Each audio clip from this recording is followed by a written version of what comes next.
Hey everyone, it's Angie. Welcome back to my channel, Angie and the Great World. So today I am going to talk about the books that I read in autumn. If you watched my video from yesterday, then you know that I have been making seasonal TBRs instead of monthly TBRs. And what I'm going to do is I'm just going to go through the list of books that I had on my autumn TBR, and I will tell you if I read them or not. And if I want to give a brief review or a synopsis of the book, I might. I do want to keep this a lot shorter than yesterday's video, which was pretty long. So I'm gonna go ahead and just get started with what I had on my TBR.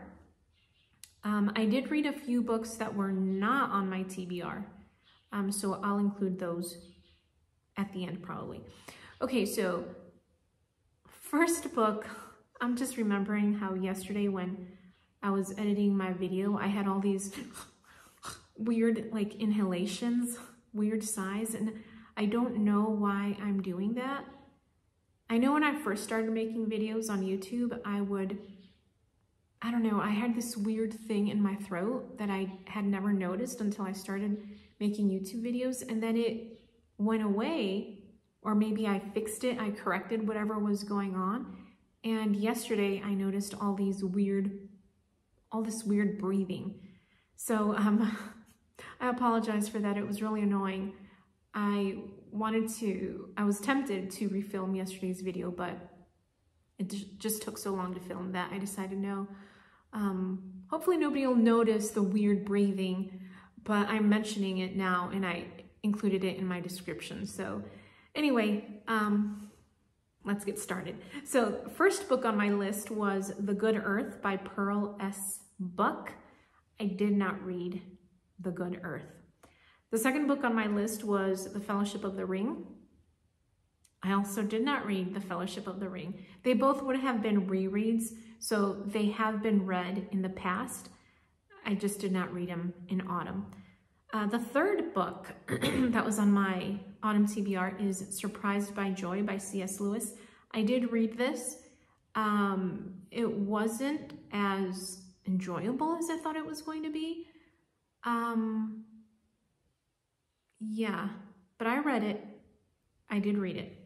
The fourth book on my list is The Divine Comedy by Dante Alighieri. And I started reading this. I actually had the physical book with me, and I took it back to the US when I returned to the US for my sister's wedding, and I actually left it there. And I didn't mean to leave it there. It just got left behind. So no, I did not read it. And I did not get very far. I think I was only maybe about 50 pages in, if that. Okay, then I had The Legend of Sleepy Hollow by Washington Irving on my TBR. I did read this. This has become a yearly tradition to read it in October. I just love The Legend of Sleepy Hollow, and it's such a perfect book to be read aloud. The language, the writing is just so beautiful. Okay, I also had The October Country by Ray Bradbury on my list, and I did finish reading that. The Emissary is still one of the best short stories I've ever read. I actually read that probably 3 times because of how good it is. It's just so good. Then I read, next on my list was Christie by Catherine Marshall. I did finish reading this. I was supposed to read this for Kate Howe's Kindred Spirits book club.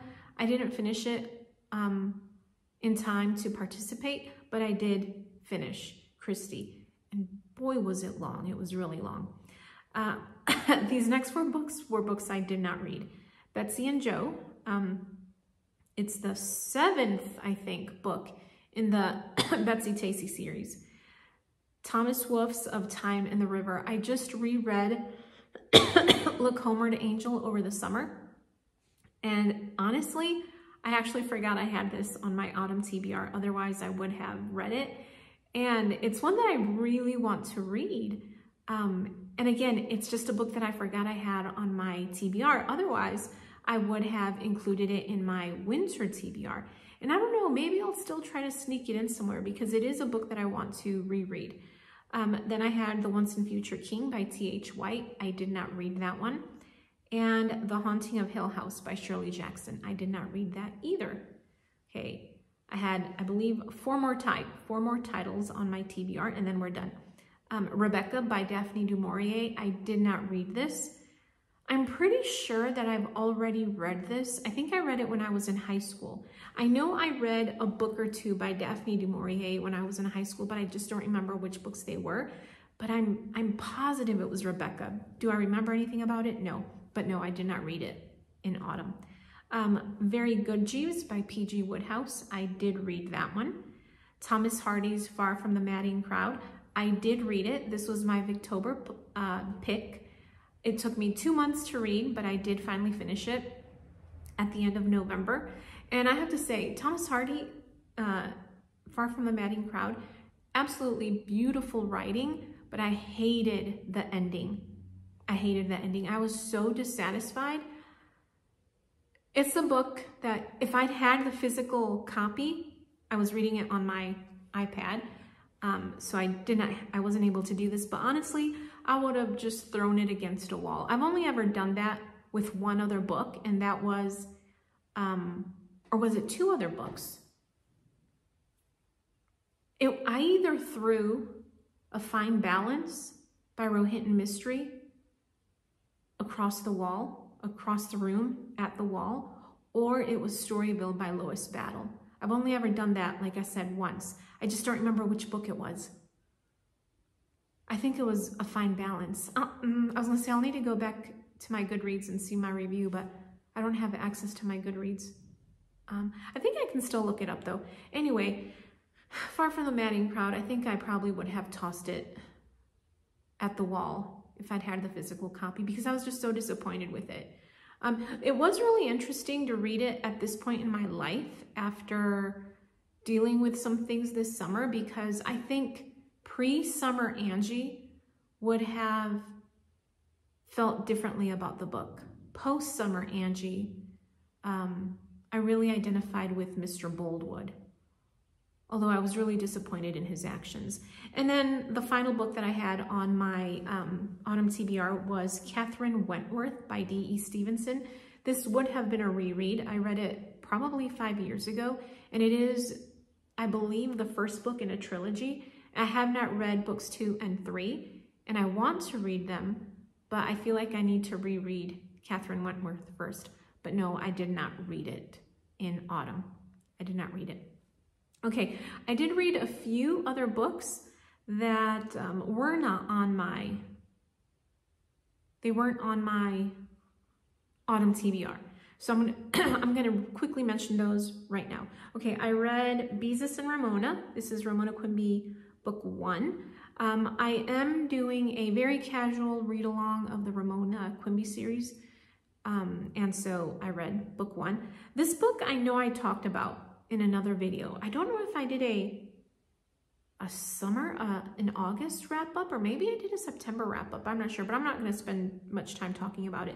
I read God's Guidance, A Slow and Certain Light by Elizabeth Elliot. Let's see. I read Ramona the Pest by Beverly Cleary, book 2 in the Ramona series. I reread The Witch of Blackbird Pond by Elizabeth George Spear. I've probably read this book maybe half a dozen times. I buddy read this with my friend Teresa Ye. She is a huge fan of The Witch of Blackbird Pond, and she actually went to Wethersfield, Connecticut, where the book is set, in 2019, I think, and she visited, you know, the sites that were mentioned in the book, or at least the ones that are still there. So now I want to visit Wethersfield, Connecticut. All right, I read A Life with Ghosts, True, Terrifying, and Insightful Tales from My Favorite Haunts by Steve Gonsalves. I used to be a huge fan of ghost hunting shows. I loved Ghost Hunters. Out of all the ones that I watched, Ghost Hunters was probably my favorite. And so when I saw that, no, I didn't see the book. My sister messaged me and told me that she had a copy of Steve's book at her library and would I want to check it out. So I told her yes. She checked it out for me. I read it.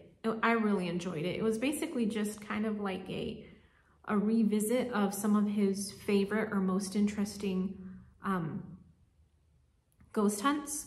And I was familiar with, I think, all of them because I'd seen all of the episodes, but it was still a really fun read, really interesting book. Then I reread The House of the Seven Gables by Nathaniel Hawthorne. This is the third time I've read The House of the Seven Gables. The first time I read it, I was probably, I think 18 or 19, and I loved it. I remember I was reading it on my way to Illinois. My sister and I were driving to Illinois from Texas, and I read it on the way there and on the way back, and I just loved the book. I read it again, I don't know, maybe like 10 years ago, and I could barely get through it. It was so dry. And then this time around, I really enjoyed the beginning. Then the middle just was a real slog. I could barely get through it. And then towards the end, it picked up a little. But I'll be honest, I skimmed the last 3 chapters. So I don't know what it was about 18, 19-year-old me that really enjoyed the book. I think I was just so fascinated with New England that all I saw were the positive aspects of the book, which, I mean, Nathaniel Hawthorne's writing is beautiful. I love the way he writes, but he is long-winded. Like, when a character dies, he doesn't just say, the character died, you know, or like, Marley was dead to begin with, which is a beautiful, succinct sentence. No, his is like, Nathaniel Hawthorne writes like, he would no longer see a sunset. He would no longer see a sunrise. He would no longer walk down the street. He would no longer breathe the fresh air. He would no longer smell the roses. It's like, okay, we get it. We get it. He's dead. And so it was just a lot of that, and it just was too much for me. It was just too much.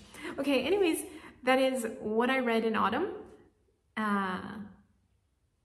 Yeah, that's what I read in autumn. There's not much else to say. So thank you so much for watching. I appreciate it. I will talk to you later.